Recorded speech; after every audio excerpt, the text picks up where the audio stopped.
নমস্কাৰ ছাৰ বাইদেউসকল, স্বাগতম জনাইছোঁ আপোনালোকক মোৰ ইউটিউব চেনেল অৰূপছ ব্লগলৈ। আজিৰ ভিডিঅ'টোত আপোনালোকৰ কাৰণে গ্ৰেচুইটি সম্পৰ্কীয় এটা গুৰুত্বপূৰ্ণ খবৰ লৈ আহিছোঁ। ৰিটায়াৰমেণ্ট আৰু ডেথ গ্ৰেচুইটি সম্পৰ্কীয় এটা গুৰুত্বপূৰ্ণ খবৰ আজিৰ এই ভিডিঅ'টোত আপোনালোকক জনাবলৈ চেষ্টা কৰিম। গতিকে আশা কৰিছোঁ এই ভিডিঅ'টো আপোনালোকৰ কাৰণে যথেষ্ট উপযোগী হ'ব।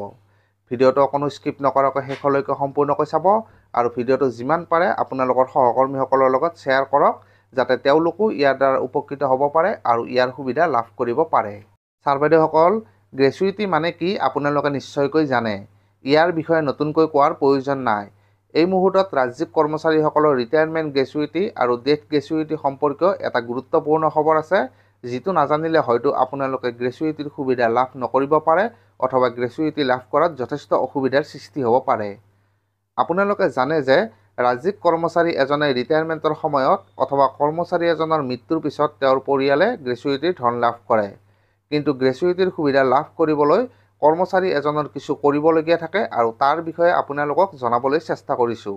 ছাৰ বাইদেউসকল, যোৱা 11 জুলাই তাৰিখে ডিপাৰ্টমেণ্ট অফ স্কুল এডুকেশ্যনৰ ডাইৰেক্টৰৰ ফালৰ পৰা শিক্ষক কৰ্মচাৰীসকলৰ গ্ৰেচুইটি সম্পৰ্কীয় এখন নিৰ্দেশনা পত্ৰ প্ৰকাশ কৰা হৈছে। এই নিৰ্দেশনা পত্ৰখনৰ বিষয়ে সবিশেষ মই আপোনালোকক অন্য এটা ভিডিঅ'ত জনাবলৈ চেষ্টা কৰিম। কিন্তু এই নিৰ্দেশনা পত্ৰখনত শিক্ষক কৰ্মচাৰীসকলৰ ডেথ কাম ৰিটায়াৰমেণ্ট গ্ৰেচুইটি সম্পৰ্কীয় কেইটামান গুৰুত্বপূৰ্ণ কথা কোৱা হৈছে।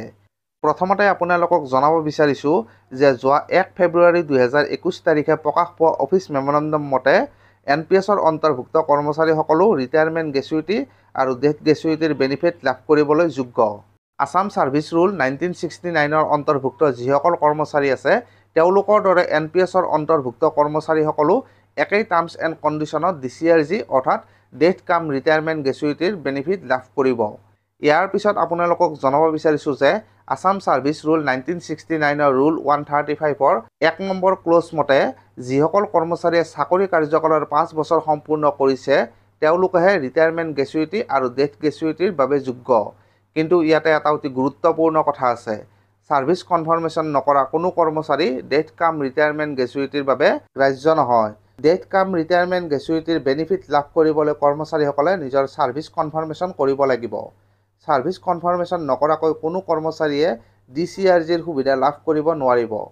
ছাৰ্ভিচ কনফাৰ্মেশ্যন কি সেয়া হয়তো নিশ্চয়কৈ আপোনালোকে জানে। ডেথ কাম ৰিটায়াৰমেণ্ট গ্ৰেচুইটিৰ বেনিফিট লাভ কৰিবলৈ অতি সোনকালে আপোনালোকে প্ৰত্যেকেই যিসকলে এতিয়ালৈকে ছাৰ্ভিচ কনফাৰ্মেশ্যন কৰা নাই তেওঁলোকে অতি সোনকালে নিজৰ ছাৰ্ভিচ কনফাৰ্মেশ্যন কৰাই লওক।